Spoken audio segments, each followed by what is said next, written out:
नमस्कार साथियों, आज 10वीं जो 30 तारीख को पेपर होने वाला है, दूसरी प्रश्नावली वास्तविक संख्या का मैं आपके सामने रिवीजन का वीडियो लेकर उपस्थित हुआ हूँ। 3 नंबर का प्रश्न, 2 प्रश्न आएंगे, एक प्रश्न 2 नंबर का और एक प्रश्न 1 नंबर का।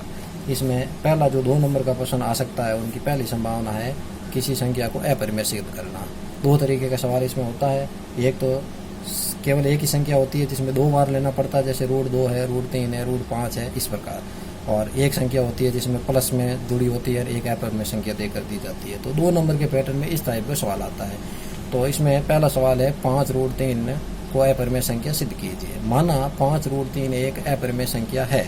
सबसे पहले शुरुआत में हमें इसका उल्टा लेना, क्योंकि अपरिमेय हम सिद्ध कर नहीं सकते हैं, तो हम परिमेय सिद्ध करके हम उसका उल्टा कर लेंगे, विरोधाभासी कर लेंगे। तो हमें सबसे पहले लिखना है माना, जो भी संख्या दे रखी है, माना वह संख्या क्या है, एक परिमेय संख्या है। और परिमेय संख्या है तो हम परिभाषा जानते हैं, जिसे हम P/Q के रूप में व्यक्त कर सकते हैं।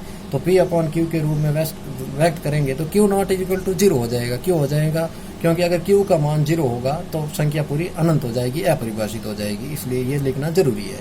उसके बाद में P/Q बराबर में जो भी संख्या दे रखी है वो ले लें। मैंने ले ली 5√3। अब क्या करना, अपरिमेय संख्या को अलग करना। अपरिमेय संख्या को अलग करना तो इसके गुणांक में, इसके जोड़ बाकी में जो भी संख्या है उस साइड में भेज दो, दूसरी तरफ भेज दो। तो दूसरी तरफ भेजता हूँ तो मैं √5 को इसके बट्टे में लिया। तो इस बट्टे में लाने के बाद में देखो ये संख्या अकेली हो गई तो वर्ग कर दो, दोनों तरफ वर्ग कर दिया तो आ गया P² 25 Q² बराबर 3। तो ये संख्या सिंगल होगी। आप यहाँ तक भी ले सकते हैं इस, और ये भाषा लिख सकते हैं। और आगे करना चाहें तो P² बराबर 25 × 3 Q², तो P² बराबर 75 Q² हो गया, समीकरण नंबर 1। अब यहाँ पर हमें एक चीज पूछी है ना, तो मतलब सिंगल होता तो 2 बार लेना पड़ता, यहाँ पर कोई कांस्टेंट लेकर आगे करना। अब ये चीज हमें एक ही पूछता, क्योंकि 2 नंबर में पूछता तो एक बार ही करना है। और इसमें देखो P Q से विभाजित, मतलब मैं P का मान रखूंगा तो Q से विभाजित होगा, Q का रखूंगा P से विभाजित होगा। तो P Q से विभाजित होता है तो क्या होगा, P Q से विभाजित होता है तो Q P से भी विभाजित होगा। अतः 5√3 एक परिमेय संख्या सिद्ध होती है। अतः ये एक अपरिमेय संख्या है, क्योंकि हमने इसको क्या माना, विरोधाभासी माना। ये भाषा आप अपनी भाषा में किसी भी प्रकार से लिखकर सामने वालों को ये पता चलना चाहिए कि भी ये परिमेय संख्या सिद्ध हो गई। इसी प्रकार किसी भी तरीके का सवाल आए तो आप भाषा लिख के सिर्फ ये संख्या चेंज होगी और बाकी कुछ नहीं, पैटर्न सेम रहेगा। उसके बाद में 2 नंबर का सवाल ऐसा आ सकता है, 2 संख्या दे रखी है और यूक्लिड विभाजन विधि से आपको क्या याद करना, HCF याद करना। ये विशेष ध्यान रखना, ये सवाल आपके आ सकता है। तो इस सवाल में देखो आप पहले क्या करना, सूत्र क्या है यूक्लिड विभाजन प्रमेय का, A बराबर BQ + R। और बड़ी संख्या में छोटी संख्या का भाग देना है, तो इसको इस सीधे चैन मेथड से ही कर लो। चैन मेथड से हम करेंगे तो बड़ी संख्या में छोटी संख्या का भाग कितनी बार जाएगा, 3 बार जाएगा। 765 आ गए, 3 हो गए, शेषफल 102 रह गया।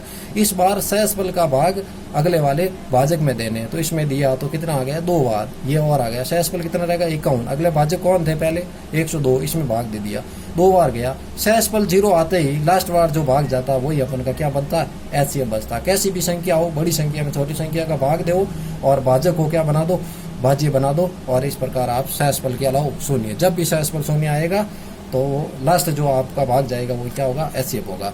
और A बराबर BQ + R इसका क्या है, सूत्र है। इस प्रकार से ये 2 नंबर का सवाल आ सकता है। ये पिछली बार इस तरीके का सवाल आया है, जैसे कि पहली संख्या अपन को दे रखी है, दूसरी दे रखी है, उनका LCM दे दिया और HCF दे दिया। इनमें क्या होता है, एक सूत्र है A बराबर BQ + R, sorry A × B LCM × HCF। ये एक सूत्र है, A × B LCM × HCF। 3 चीज हमको दे रखी होगी और एक चीज हमें पूछी जाएगी। जैसे A बराबर 39, B बराबर 17, LCM दे दिया 13 और HCF अपन को याद करना। सूत्र है A × B LCM × HCF।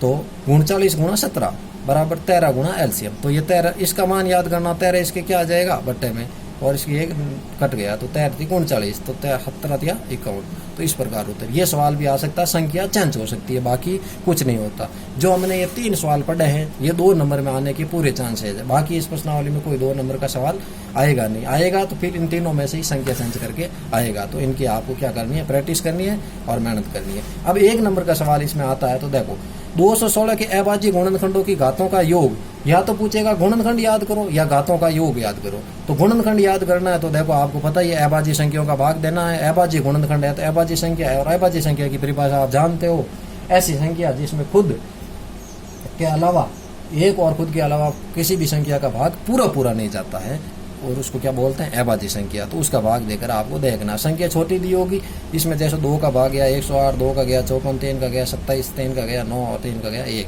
इस प्रकार इसमें 2 की पावर 3 और 3 की पावर 3 आ गई। गुणनखंड कहते हैं तो इस तरह करके छोड़ दो। अगर घातों का योग पूछे तो 3 + 3 कितनी होगी, 6। और आपकी सहायता के लिए ये अभाज्य संख्या दे रखी है, जिसको आप पढ़ सकते हैं, याद कर सकते हैं। 1 से 100 तक में 25 होती है और ये होती है। और अंतिम सवाल जो आपका अभी तक आया नहीं लेकिन आ सकता है 1 नंबर में, बहुत ही वाजिब सवाल है। इसमें क्या आपको संख्या दे रखी है और उसका दशमलव प्रसार पूछेगा। दशमलव प्रसार शांत या अशांत। आप समझते हो शांत का मतलब कोई भी संख्या आती है उसके लास्ट में डिजिट खत्म हो जाते हैं। जैसे मैं 5 का भाग इस 2 का भाग 5 में दे के देखता हूँ तो भाग गया 2 बार, भाग 2 बार गया, पीछे 1 बचा, 10, ये पूरा भाग गया। और जैसे मैं 1/3 में भाग दे के देखता हूँ तो भाग कितने बार गया, 0.3 आते ही रहते हैं। ये है अशांत और ये होता है शांत। तो इस प्रकार से आपको याद करना दशमलव प्रसार शांत है या अशांत है।